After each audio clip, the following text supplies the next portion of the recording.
Om Swastiastu. Assalamualaikum, salam sejahtera, shalom, salam kebajikan, merdeka.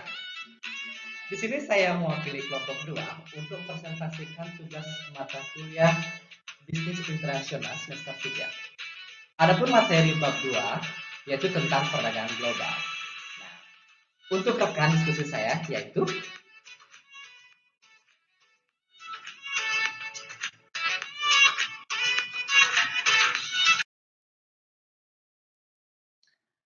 di sini satu kelompok terdiri dari 4 orang. Yang pertama, saya sendiri Iketudik Suardike dengan NIM 2021029. Dan nomor 2, Igusti Ayu Agung Mira Yulia Permatasari dengan NIM 2021004. Dan nomor 3, di Niketut Ratna Dewi dengan NIM 2021028. Dan yang terakhir yaitu Yonarius Doa dengan nomor NIM 2021021.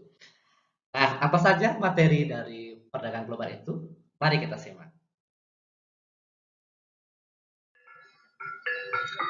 Nah, pertama kita harus mengetahui tentang pengertian perdagangan global itu. Apa sih pengertian dari perdagangan global itu?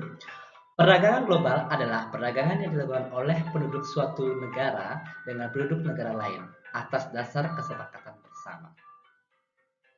Penduduk yang dimaksud dapat berupa antara perorangan, individu dengan individu, antar individu dengan pemerintah suatu negara, atau pemerintah suatu negara dengan pemerintah negara lain.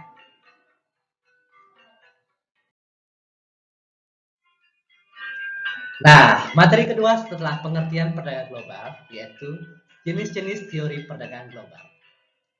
Di antaranya, yang pertama, teori klasik. Adapun asumsinya sebagai berikut. Pertama, dua barang dan dua negara. Kemudian nilai atas dasar biaya tenaga kerja yang bersifat homogen. Kemudian biaya produksi yang tetap tidak berubah. Kemudian tidak ada biaya transportasi. Faktor-faktor produksi dapat bergerak bebas di dalam negeri tetapi tidak antar negara. Kemudian tidak ada perubahan teknologi.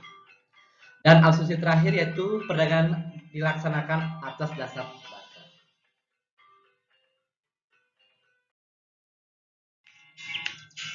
Nah, berikutnya yaitu kedua yaitu teori modern.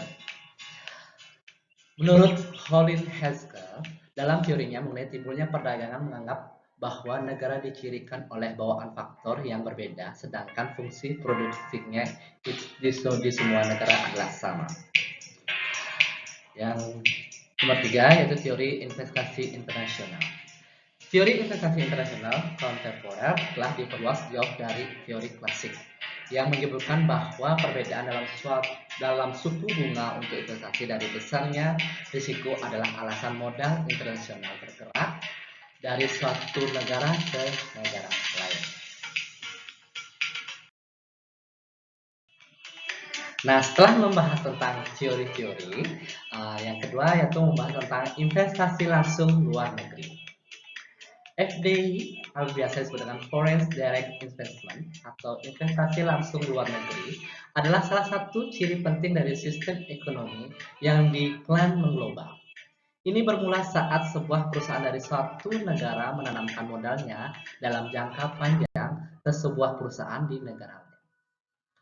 Dengan cara ini, perusahaan yang ada di negara asal yang biasa disebut dengan home country bisa mengendalikan perusahaan yang ada di negara tujuan investasi, biasa disebut dengan host country, baik sebagian ataupun seluruhnya.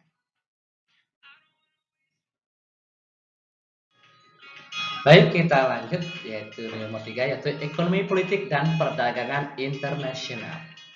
Menurut Robert Gilpin, ekonomi politik internasional adalah hubungan paralel dan saling interaksi antar negara dan pasar di dunia modern menimbulkan ekonomi politik.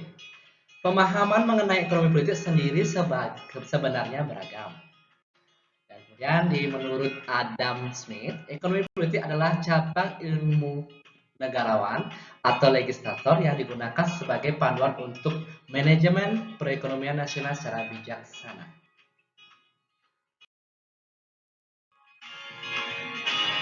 Dan terakhir di materi kita yang nomor 4 yaitu kebijakan perdagangan internasional.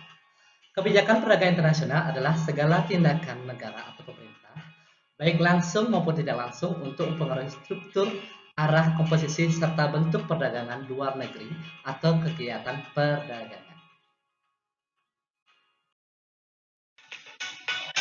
Demikianlah materi perdagangan global yang kami sampaikan dari kelompok 2. Tetaplah bertahan walaupun ribuan badai menyerang. Tetap jaga kesehatan untuk kita semua. Om Santi Santi Santi Om. Sekian, terima kasih.